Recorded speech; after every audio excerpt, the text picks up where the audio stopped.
বন্ধুরা, আপনারা যদি কোনো কোম্পানিতে চাকরি করেন তাহলে আজকের এই ভিডিওটি আপনাদের সবার জন্য খুব ইম্পর্টেন্ট হতে চলেছে। বর্তমান সময়ে যারা চাকরি করেন, যে কোনো প্রকার চাকরি করেন, তাদের জন্য অনেক নতুন নিয়ম আনা হয়েছে। মনে করুন আপনি আপনার জায়গায় প্রতিদিন 8 ঘন্টা করে কাজ করেন। এবার সেই 8 ঘন্টার পরেও আপনাকে অনেক সময় বেশি কাজ করানো হয়, মানে এক্সট্রা টাইম। তারপরও আপনাকে সঠিক যেই টাকাটি দেওয়ার কথা সেটা দেওয়া হয় না। এটা কি ঠিক? এই পরিস্থিতি বদলানোর জন্যই কিন্তু সরকার নতুন লেবার ল চালু করেছে, যা সরাসরি কর্মীদের জীবনের উপর প্রভাব ফেলবে। আপনি একটু কল্পনা করুন, আপনি 8 ঘন্টা কাজ করলেন সারাদিনে, তারপর আপনাকে আরও এক্সট্রা 15 থেকে 20 মিনিট বা আধা ঘন্টা বেশি কাজ করানো হলো। তাহলে কিন্তু এখন থেকে আর সেটাকে সাধারণ কাজ হিসাবে ধরা হবে না। সেই যে আপনি আধা ঘন্টা কাজ করলেন বা 15 মিনিট বা 1 ঘন্টা, সেটাকে কিন্তু ওভারটাইম ধরা হবে এবং তার জন্য আপনাকে ডাবল পেমেন্ট করতে হবে। তার মানে বুঝতেই পারছেন, আপনার যেটা দৈনিক মজুরি হওয়ার কথা তার থেকে বেশি টাকা হিসেব করে আপনাকে পে করতে হবে। আপনি যদি আগে এক্সট্রা কাজ করার পরেও, মানে ওভারটাইম করার পরেও ঠিক পারিশ্রমিক না পেতেন, তাহলে এবার নিয়ম বদলে গেছে। এবার থেকে আপনি ডবল টাকা পাবেন। দেখুন, নতুন ল অনুযায়ী বা আগের নিয়ম অনুযায়ী আপনারা 8 ঘন্টা কাজ করতে পারবেন প্রতিদিন। এবার চাইলে কোম্পানি আপনার কাছ থেকে 12 ঘন্টার শিফটও নিতে পারে, মানে আপনাকে দিয়ে 12 ঘন্টা কাজও করাতে পারে। এটা পুরোপুরি কোম্পানির হাতে। কিন্তু এখানে একটা টুইস্ট রয়েছে বা শর্ত রয়েছে। সেটা কি? আপনাকে উইকলি ম্যাক্সিমাম 48 ঘন্টাই কাজ করাতে পারবে। এর বেশি টাইম আপনাকে দিয়ে কাজ করাতে পারবে না। তার মানে এটাই দাঁড়াচ্ছে, আপনি যদি 12 ঘন্টা করে প্রতিদিন কাজ করেন তাহলে আপনি ম্যাক্সিমাম 4 দিনের মতো কাজ করবেন, 12x4। তো সেই ক্ষেত্রে আপনাকে 3 দিনের ছুটি দিতেই হবে কোম্পানিকে। আবার যদি আপনি 8 ঘন্টা করে কাজ করেন তাহলে আপনি 6 দিনের কাজ করবেন, সেই ক্ষেত্রে 48 আওয়ার্স কমপ্লিট হয়ে গেল। তারপর আপনি 1 দিনের ছুটি পাবেন। কোম্পানি নিজেরাই ঠিক করতে পারবে যে আপনাকে কত ঘন্টা বা কত ঘন্টা শিফট আপনাকে দেবে, সেটা পুরোপুরি কোম্পানির হাতে। কিন্তু আপনি যদি 48 ঘন্টা কাজ করে ফেলেন উইকলি এবং দিনে 12 ঘন্টা করেন, তখন কিন্তু বাধ্যতামূলক আপনাকে 3 দিনের ভ্যাকেশন, মানে 3 দিনের ছুটি দিতেই হবে। এই কাজটি করা হয়েছে ওয়ার্ক লাইফ ব্যালেন্সকে ঠিক করার জন্য। শুধু যে আপনি 8 ঘন্টা কাজ করবেন, 12 ঘন্টা কাজ করবেন তা নয়। এখন বলা হয়েছে 5 ঘন্টা টানা কাজ করার পরেও আপনাকে একটা ব্রেক দিতে হবে। সেটা প্রতিটি কোম্পানিকে বলা হয়েছে, যেখানে আপনারা আধা ঘন্টার মতো টাইম পাবেন আপনাদের খাওয়া দাওয়া বলুন বা আদার্স কোনো যদি কাজ থাকে সেগুলো করতে পারবেন। মানে আপনাকে সোজাসুজিভাবে ব্রেক দিতে হবে। টানা 5 ঘন্টা কাজ করার পর আপনি এক্সট্রা 1 মিনিটও কাজ না করলেও চলবে, ব্রেক আপনাকে এর মাঝেই দিতে হবে। আগে এরকম হতো, টানা 7 ঘন্টা 8 ঘন্টা কাজ করার পর তারপর গিয়ে একটা ব্রেক দেওয়া হতো, 10 থেকে 15 মিনিটে আবার কাজে নিয়ে যাওয়া হতো। অনেক ক্ষেত্রে এরকম হতো, কিন্তু সরকার কিন্তু এবং তার সঙ্গে আইনত এটা অপরাধ হয়ে গেছে। এখন 5 ঘন্টা টানা কাজ করার পরেও 5 ঘন্টার মধ্যে ব্রেক দিলে তো ঠিকই আছে, যদি না দেয় তাহলে 5 ঘন্টা পরে আপনাকে আধা ঘন্টা ব্রেক দিতেই হবে। এবার আসি স্যালারি স্ট্রাকচারে, যেটা নিয়ে সব থেকে বেশি কথা হচ্ছে।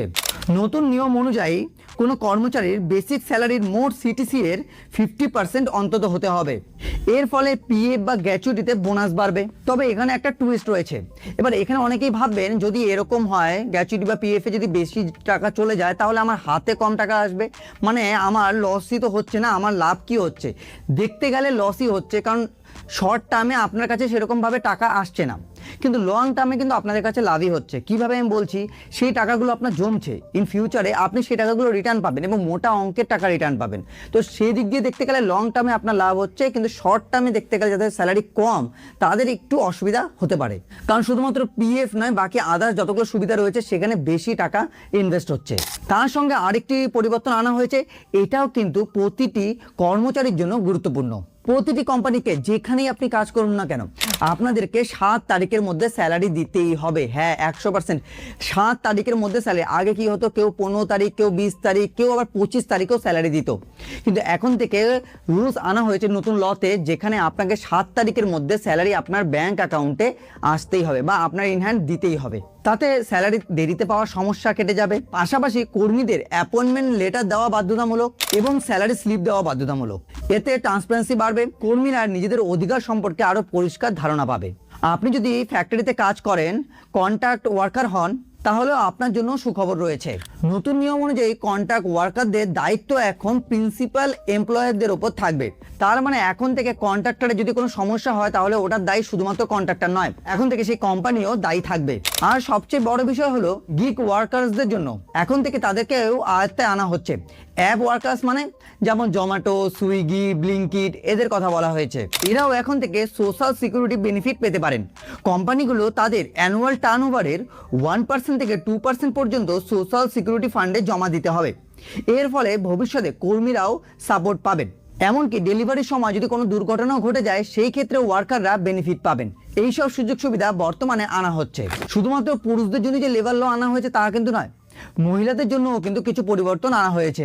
এখন থেকে মহিলারাও নাইট শিফটে কাজ করতে পারবেন, কিন্তু তাদের জন্য আপনাদের সেফটি এবং সিকিউরিটি সেটা কোম্পানি দেখবে। তাই নিরাপত্তাকে সর্বোচ্চ গুরুত্ব দেওয়া হচ্ছে। যদি কিছু মহিলার কিছু হয় সেই ক্ষেত্রে দায়ী থাকবে কোম্পানি। এবার আসি লে অফ বা স্ট্রাইক, যেখানে অনেকগুলো বড় বড় পরিবর্তন এসেছে।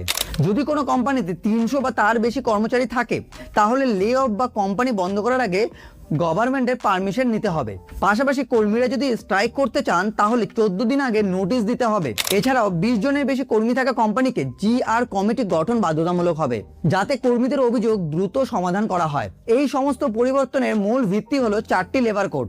সব মিলিয়ে বলা যায় এই নতুন লেবার লটা প্রতিটি কর্মীদের জন্য খুবই গুরুত্বপূর্ণ। যেমন ধরুন fixed working hour, double overtime, payment better leave policy এবং সোশ্যাল সিকিউরিটি, যেটা খুবই খুবই খুবই গুরুত্বপূর্ণ আমার মনে হয়। তার সঙ্গে ট্রান্সপারেন্সি।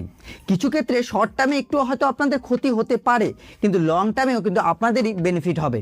আপনারা যদি কোনো কোম্পানিতে কাজ করেন, আপনার সেই কোম্পানিতে এইসব পরিবর্তন আনা হয়েছে কিনা সেটা আপনি কমেন্টে জানাবেন, তাহলে অনেকেরই জানতে সুবিধা হবে। এবং এইসব পরিবর্তন আনলে আপনাদের আদৌ কোনো সুবিধা হবে সেটাও আপনারা কমেন্টের মাধ্যমে জানাবেন। তো বর্তমান সময়ে এইসব নিয়ম যদি আনা হয় আমার তো পার্টিকুলার মনে হচ্ছে খুব ভালো হবে। আপনাদের মতামত কি সেটাও জানাবেন। যদি আপনাদের ভিডিওটি ভালো লেগে থাকে ভিডিওটি লাইক এবং শেয়ার করে দেবেন বন্ধু বান্ধব গুরুজনদের সাথে। ভিডিওটি দেখার জন্য আপনাদের সকলকে অসংখ্য অসংখ্য ধন্যবাদ।